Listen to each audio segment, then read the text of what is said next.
It started, as most galactic tragedies do, with an overconfident alien pirate commander and a profoundly bad idea. The commander of the Glitter Vultures, a species that had been plundering weaker worlds for centuries, believed he was on yet another milk run. His name, unpronounceable by humans but roughly translated to Captain Smugfeathers, had adorned wanted posters across half the spiral arm.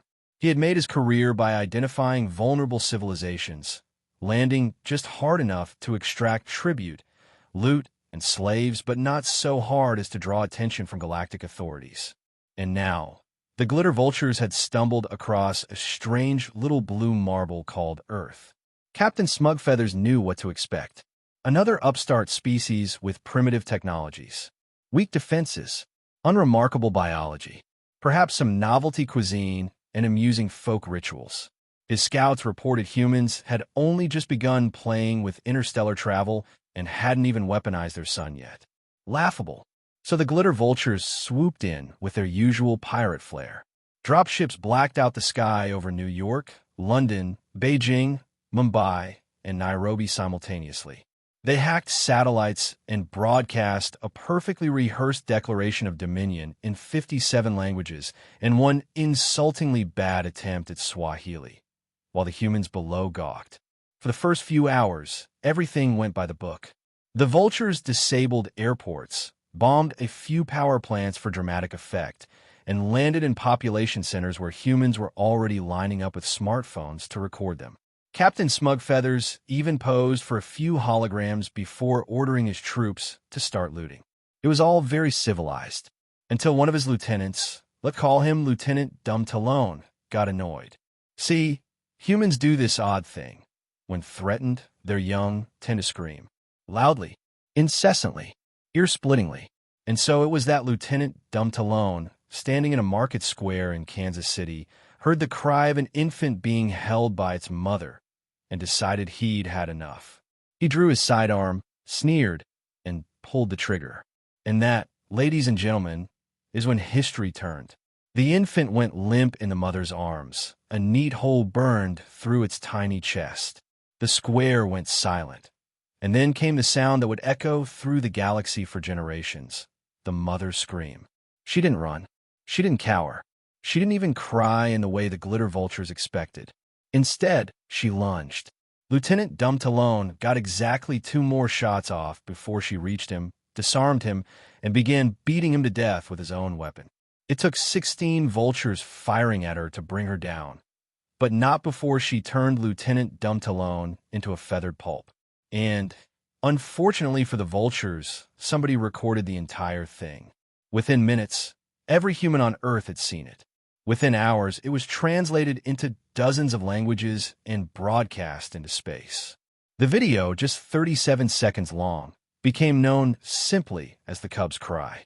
It showed the Glitter Vulture lieutenant killing a human infant. It showed the mother's unholy fury. And it showed her killing him, dying in the process, with nothing but her hands, her teeth, and a stolen alien blaster. By the next morning, billions of humans were watching it on repeat. It was projected in schools, played on military bases, replayed at funerals and weddings alike. Children whispered it to each other at night. Adults stopped and stared whenever it played on loop in public squares. And deep in the Glitter Vulture command ship, Captain Smugfeathers watched the same footage and thought, that's probably fine, right? The vultures thought they understood the psychology of prey species. You kill a few civilians, burn down some buildings, and the survivors bow and scrape and hand over whatever you want. But humans, it turned out, didn't play by the usual rules. See, in most species, there's an innate survival instinct. Preserve yourself, submit to authority, live to breed another day. In humans, though, there exists a more dangerous instinct. The instinct to burn everything down just to watch you suffer for what you did. And nothing triggered that instinct faster than hurting their children. By noon that day, militias were forming in basements and parking garages.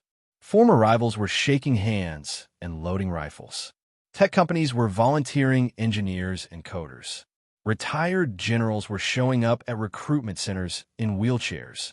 The United Nations met in emergency session and, for the first time in history, voted unanimously to declare war on everyone.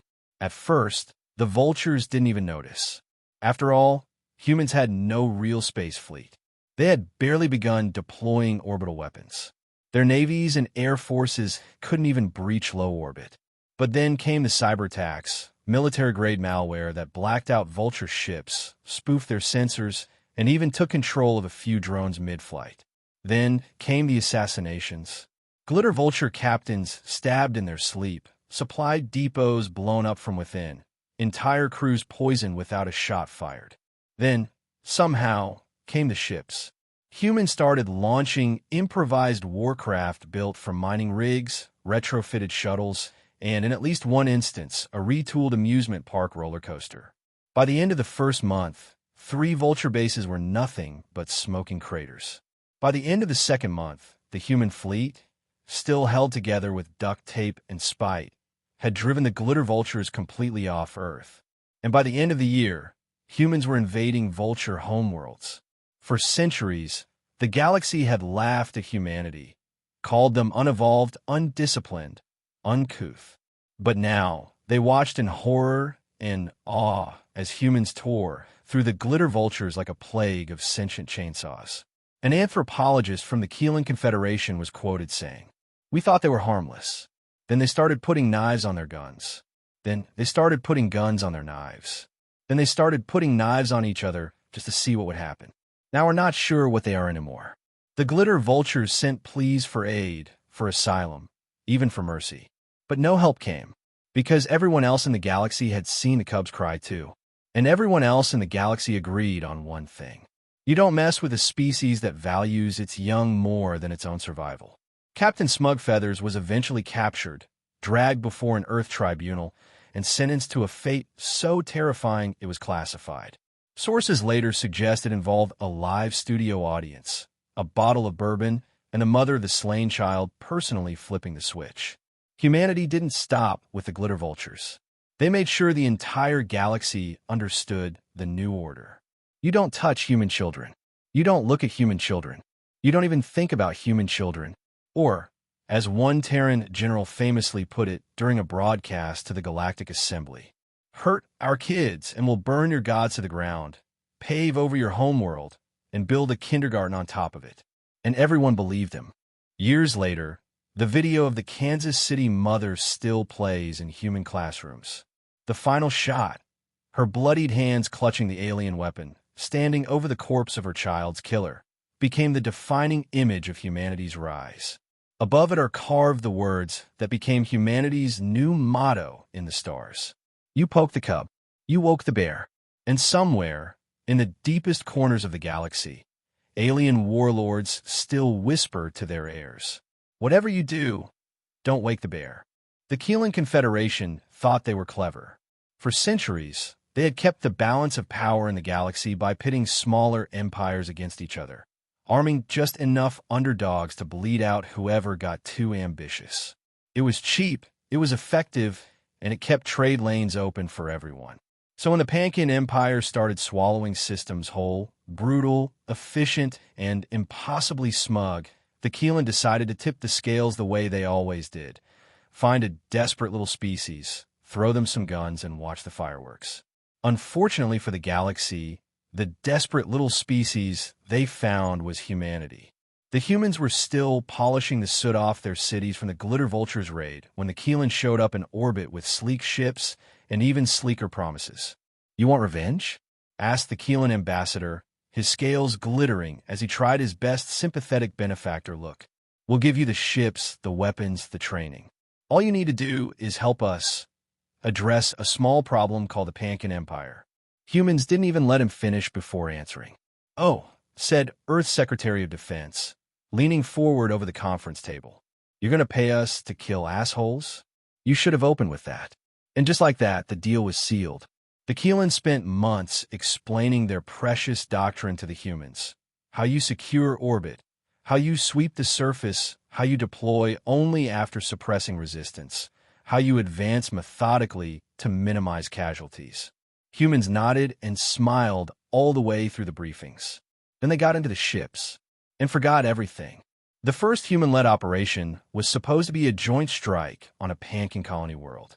The Keelan, perched safely in orbit, watched as human warships screamed toward the planet in improvised formations, bouncing off the atmosphere like stones across a pond, igniting the sky in fiery contrails. Muttered one Keelan captain into his comms. Does anyone have a translation for yippee-ki-yay? Instead of waiting to suppress planetary defenses, human ships dove straight through them. Instead of hovering at a safe altitude, human pilots skimmed mountains and rooftops like lunatics. And instead of deploying ground troops only after securing the zone, humans punched through the clouds and started dropping out of their ships before the landing gear even deployed. To the Keelan, it was unthinkable. To humans, it was Tuesday. The Pankin defenders, who had been trained to fight slow, measured conflicts, barely had time to realize they were under attack before mechs, enormous, lumbering, gun-bristling things, came stomping down main streets, firing rockets into anything that wasn't actively waving a white flag. And then came the infantry, human soldiers on rocket sleds, spraying chaff and smoke, screaming war cries, knives strapped to their rifles for reasons nobody fully understood. The Keelan orbital commanders watched in stunned silence as humans gutted the Pankin defensive line and kept going. "This isn't war," whispered one Keelan admiral. "No," his aide muttered, watching a human impale a Pankin soldier on his bayonet and then beat another to death with a severed arm. "This is revenge." The humans brought something to the battlefield the galaxy had never seen before. Overkill. Keelan doctrine called for taking and holding positions. Humans? Humans erased positions from existence. Why capture a building when you could level the city block? Why disable a ship when you could split it into flaming chunks of scrap metal? Their mechs, these terrifying armored walkers humans called meat grinders, carried more missiles than some planets had stockpiled. They stomped through Pankin streets like angry gods, rocket barges, and cannon fire tearing apart defenses faster than the Pankin could retreat. And their infantry, dear stars, their infantry. The Pankin had believed they were fighting soldiers. What they were fighting were rage-powered nightmares with knives. One Keelan translator, watching a human private gut 3 enemies in rapid succession while screaming obscenities in a language no one could quite decipher, summed it up. They put knives on guns. They put knives on guns. Who does that? At one point during the campaign, the Pankin made the mistake of broadcasting propaganda. Recordings of Pankin soldiers executing captured human civilians. The humans received the transmission loud and clear. Then they broadcast a reply. On all channels. Unencrypted. It was just the sound of a crying baby. A gunshot. A mother's scream. And silence. That was it. But it was enough. The humans went into a frenzy. Ground forces tore through Pankin strongholds at triple speed. Whole cities burned. The mechs stopped bothering with ammo conservation. The sky itself was on fire. By the end of the campaign, the Pankin's core command had dissolved into open panic. Entire regiments defected or surrendered on sight. The humans didn't care. Whenever the Pankin sent envoys to offer terms, the humans sent back a single message. "Tell us when you're ready for unconditional surrender." When a Keelan admiral suggested the humans might be going too far, a human general reportedly laughed in his face and said, "Too far? We're just getting started." Back aboard the Keelan flagship, the Confederation leadership watched in horrified awe as human banners were raised over the smoking ruins of Pankin cities. "These creatures," whispered one counselor, "they're not soldiers. They're war apes," said another. "They're war apes." It became the humans' unofficial nickname in galactic military circles. The Keelan, masters of quiet manipulations and careful proxy wars, realized too late that they'd unleashed a predator they couldn't control.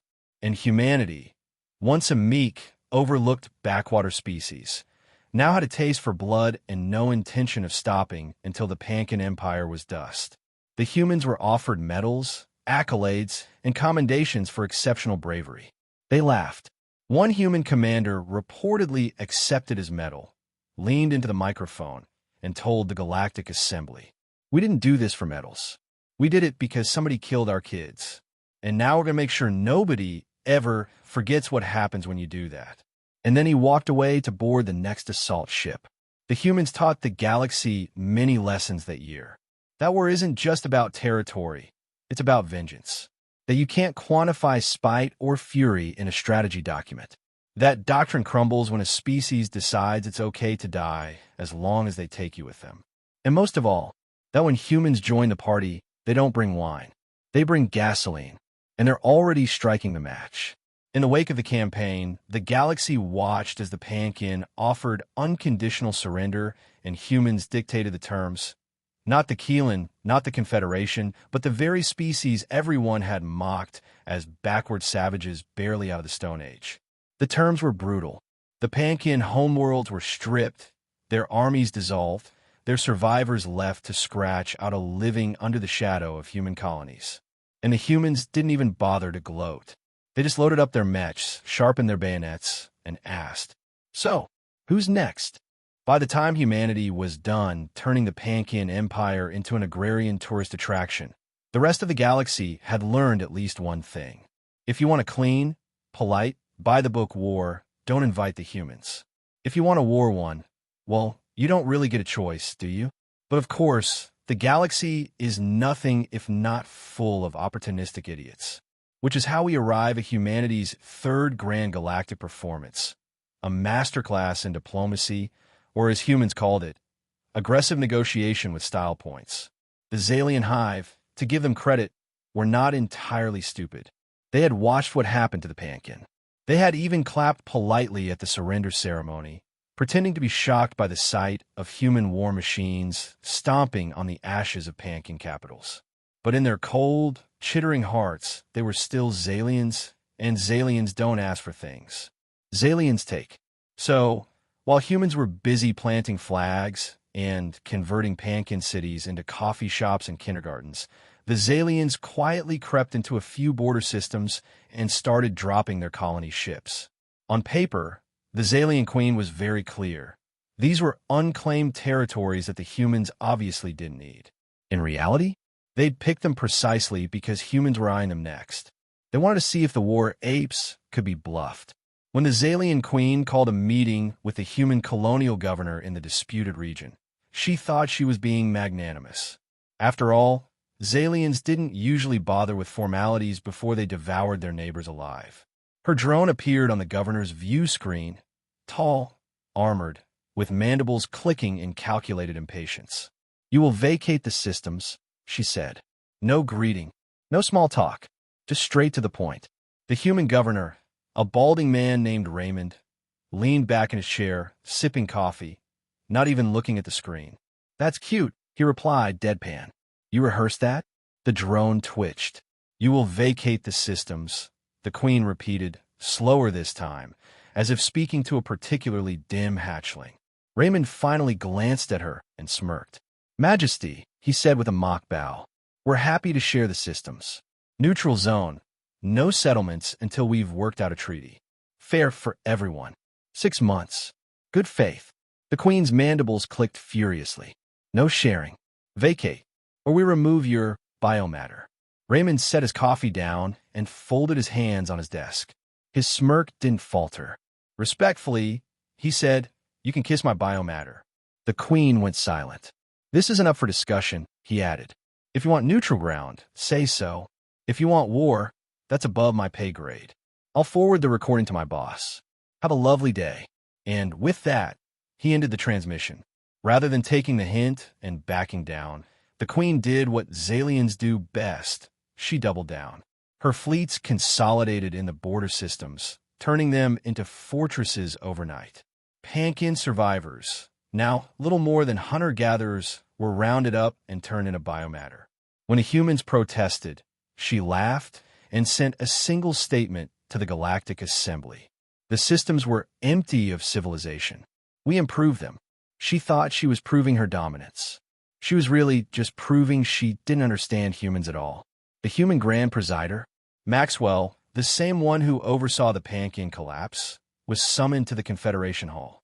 He listened to the Zalian statement without a word, arms folded, expression like carved granite. Then he spoke. "We have a saying on Earth," he said. "When people tell you who they are, believe them." And that was it. He left the podium to stunned silence. No threats, no screaming, no melodrama. But within weeks, the galaxy began to understand what that meant. While the Zalians bragged about their victory on the borders, humans got to work. They expanded shipyards. They brought in allies. They invited smaller species to settle in human-controlled zones, locking out Zalian access. They doubled the number of military patrols. They secured treaties with everyone else in the quadrant, forming a loose but unmistakable anti-Zalian coalition. By the time the Zalians realized what was happening, they found themselves surrounded economically, militarily, diplomatically on all sides. The Keelan called it the slow squeeze. Humans called it Tuesday. When the Queen finally swallowed her pride and demanded another audience, Maxwell met her in person this time. A calculated show of strength. She opened with fury. "You have turned our neighbors against us. You have poisoned the galaxy with lies." Maxwell smiled faintly. "Lies? No, just the truth. And apparently it was bitter enough to make everyone lose their appetite for you." "You dare," she began. "Oh yes," Maxwell interrupted, leaning forward on the table. "I dare. What's more, you have two choices. One, you pull back your fleets, return the systems you stole, and let us broker a treaty to rehabilitate your reputation. Two, you stay where you are and dare us to finish what we started with the Pankin." The Queen froze. "Make no mistake," Maxwell continued, his voice low and calm. "We're not provoking you. We prefer peace. War is expensive, messy, pointless. But if you think we won't choose it, go ahead. Give us an excuse." The Queen's mandibles stopped clicking. There's an old Terran saying Maxwell loved to quote, "Better to be at the devil's right hand than in his path." The Zalian Queen, to her credit, understood the message. Within months, her fleets withdrew. Her drones broadcast a statement to the Confederation. "We regret the misunderstanding. We withdraw in the spirit of peace and cooperation." The Confederation delegates erupted in applause. Maxwell, he just leaned back in his chair and muttered under his breath, "Good girl." What followed was nothing short of a diplomatic masterpiece. The humans didn't just extract concessions from the Zalians. They rewrote the very map of galactic politics. Zalian trade routes were placed under human escort. Zalian colony ships were restricted to predetermined paths. Zalian warships were confined to their own territory. The galaxy learned, once again, that humans didn't just win wars, they won narratives. And yet, humanity offered them a way back into the fold. When asked why, Maxwell simply said, "Because it's better to turn enemies into neighbors than into martyrs. At least neighbors pay rent." From that day on, diplomacy in the galaxy was no longer defined by long-winded speeches and endless posturing. It was defined by humans showing up, smiling politely, and asking one terrifying question. "Are you sure you want to do this?" Because everyone knew what followed if the answer was yes. The Zalian Queen, years later, was rumored to have kept a portrait of Maxwell in her private chamber, a silent reminder of the day she learned what humans were really capable of. When asked by her successor why she backed down, she reportedly said, "You don't pick fights with bears who already have you in their jaws. And you sure as hell don't poke them while they're smiling." Meanwhile, back on Earth, Maxwell retired quietly. When pressed by reporters about his greatest accomplishment, he chuckled and said, "Teaching an entire galaxy that war isn't the only way humans can scare the hell out of you." And so it was written. First, humanity taught the galaxy to fear its rage. Then, it taught the galaxy to fear its smile. Because in the end, diplomacy is just war, with better lighting and fewer witnesses. By now, the galaxy was running out of words and planets to describe humanity. They had called them feral savages when they slaughtered the Glitter Vultures. They called them war apes when they burned the Pankin Empire into an embarrassing footnote. They called them devils in suits when they squeezed the Zalian hive into politely backing down and pretending to enjoy it. But now, in the ashes of 3 galactic powers and dozens of misunderstandings, a terrifying realization was dawning across the Confederation. Humans were better at peace than they were at war. And that was somehow even worse. When the Pankin surrendered unconditionally, their homeworld shattered and their empire reduced to dust, most galactic observers assumed humanity would install puppet governors, enslave survivors, and rule with iron fists. Instead, the humans left them alone.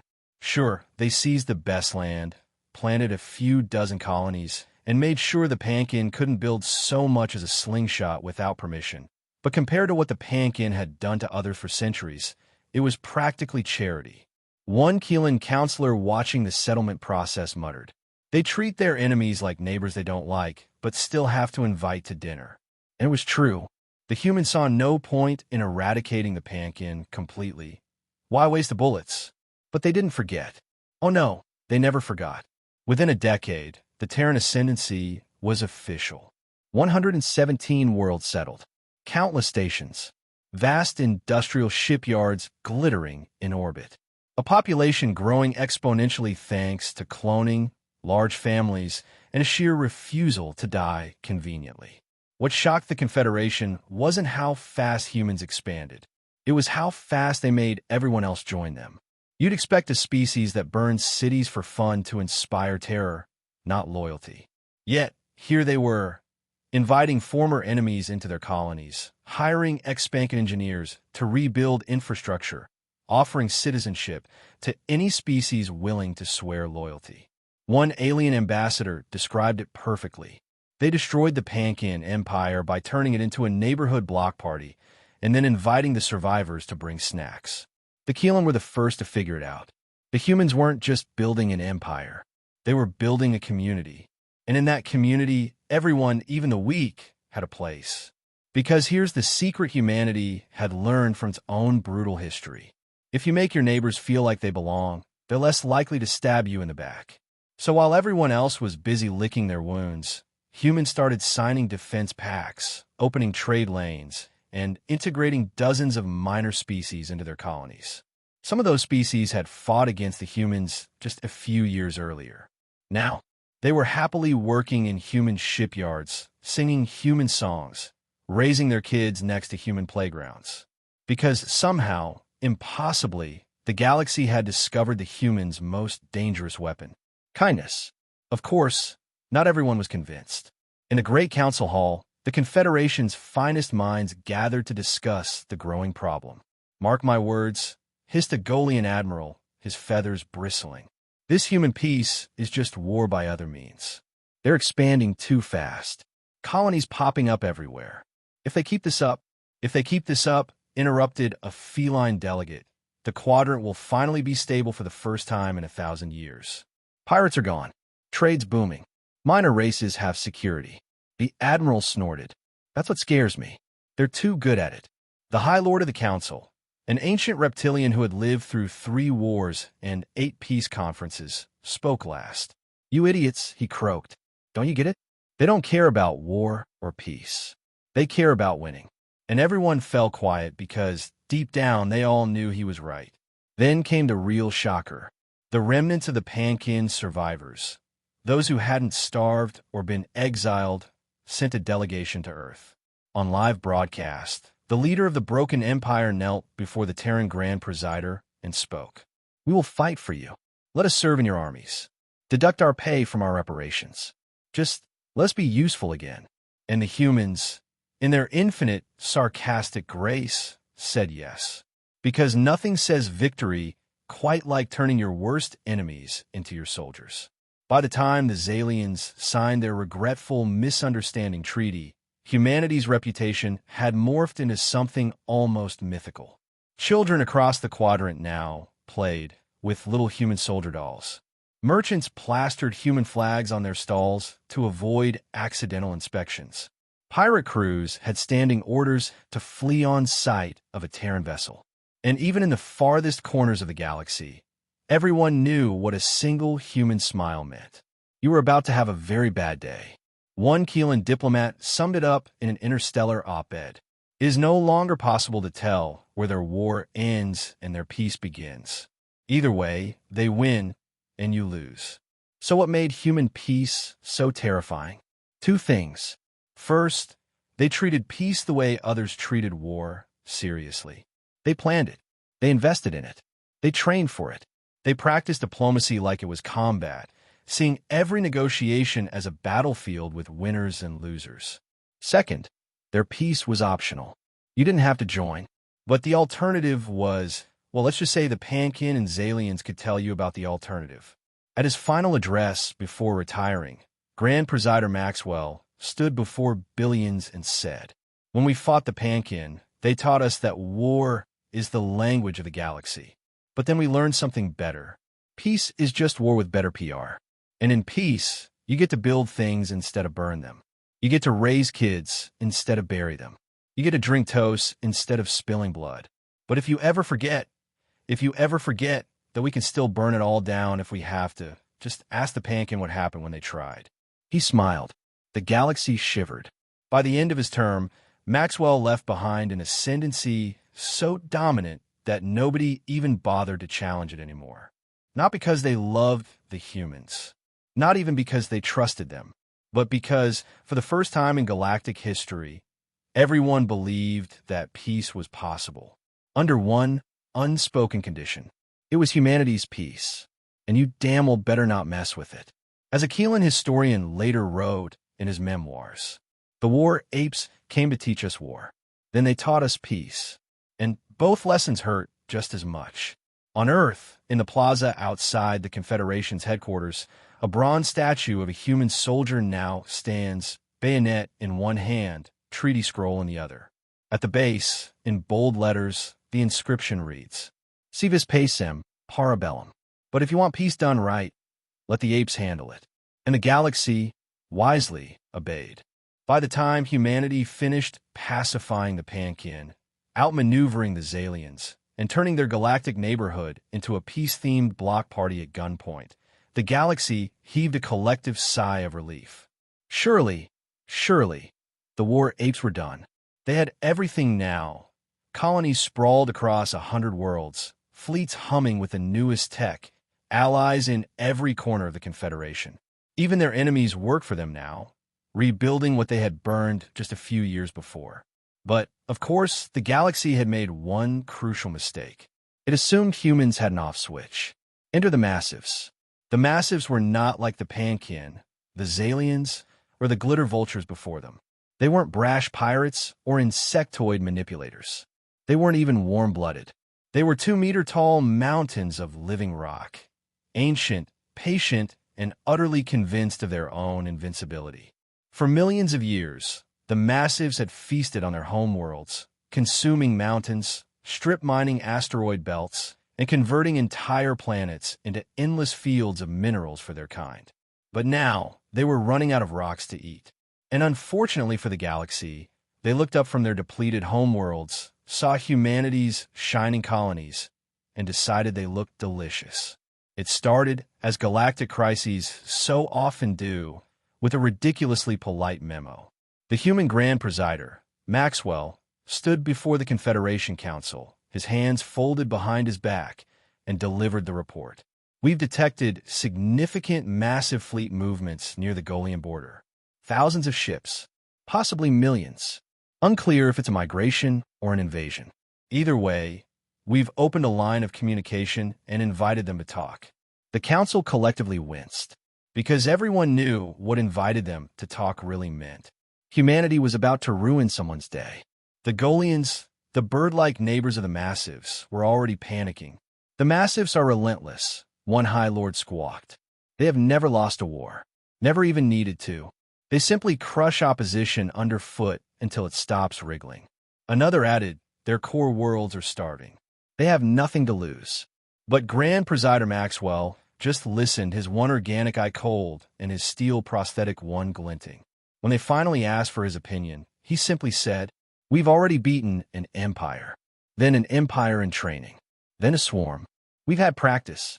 The room went quiet, because deep down, everyone believed him. Humans don't like wasting lives, theirs or others, if they don't have to. So, before the first shot was fired, Maxwell opened talks.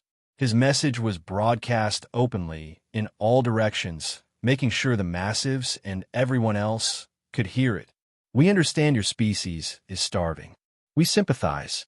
We offer assistance, uninhabited moons, mining rights on select asteroids, even transport ships of suitable material to sustain you while you stabilize your population. However, if you choose war, understand this. Our patience ends when you harm our allies. And when our patience ends, so do you. Then he sat back in his chair and waited. Predictably, the massives replied with laughter. Well, the geological equivalent of laughter, more like a series of grinding, tectonic noises that translated roughly to, "We are stone. We have no fear. We will crush you beneath our feet." On their home worlds, they celebrated their inevitable victory. After all, they reasoned, humans were soft and small. Massives were hard and big. The outcome was obvious.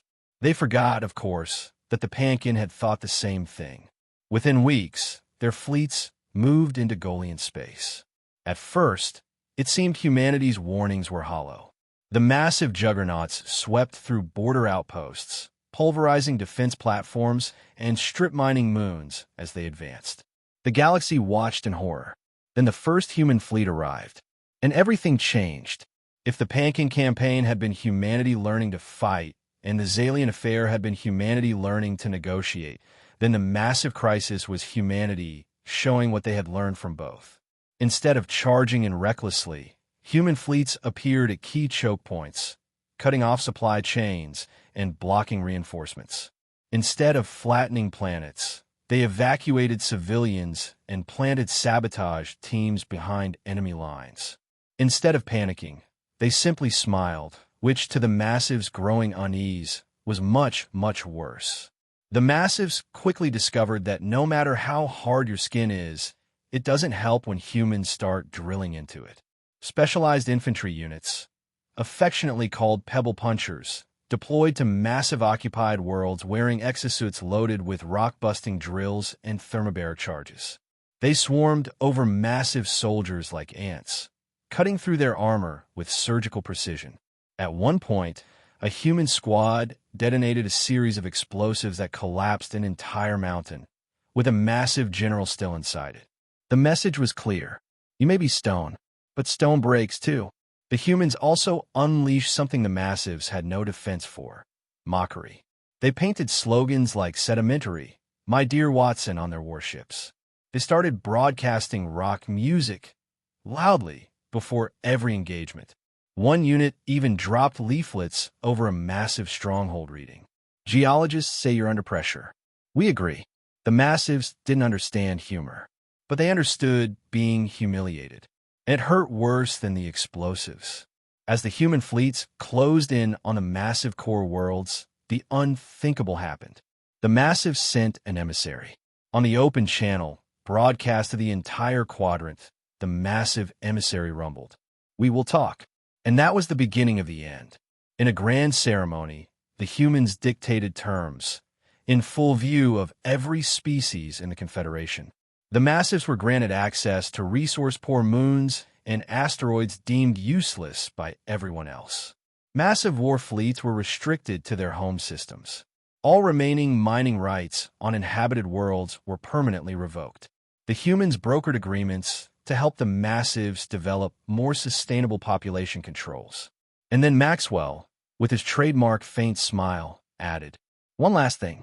You will also publicly thank every ally you've just tried to crush, loud enough for the whole galaxy to hear. We'll even write the speech for you." The massive queen, a 3-story wall of granite and pride, delivered the speech word for word, and the galaxy erupted in cheers. By the time the dust settled, the humans had not only stopped the invasion, they had turned the massives into reluctant allies. The quadrant, once fractured and squabbling, now stood united under one unspoken rule: follow the humans' lead or get left behind. Even the Zalians, still nursing their wounded pride, sent congratulations. The Pankin, watching from their farming communes, toasted humanity with what little dignity they had left. The Golians celebrated by naming a new starport after Maxwell. The galaxy finally understood. Humans didn't just win wars. They ended them. And they ended them in ways that left no doubt about who was in charge, while somehow making everyone feel like they'd been part of the victory all along. One Keelan historian wrote, "The massives came looking for rocks. The humans gave them pebbles and left them grateful for it." At his retirement speech years later, Maxwell stood before the Confederation and delivered his final message. "We came here as prey. We became predators. But that's not the point. The point is that we learned to turn enemies into neighbors and neighbors into allies. And when the next threat comes, and it will, remember, we don't fight because we enjoy it. We fight so our children never have to. But we'll always be ready, just in case someone forgets." He paused, letting the silence settle. Then he added, with that same quiet smirk, "After all, we're very good at reminding people. The galaxy never forgot."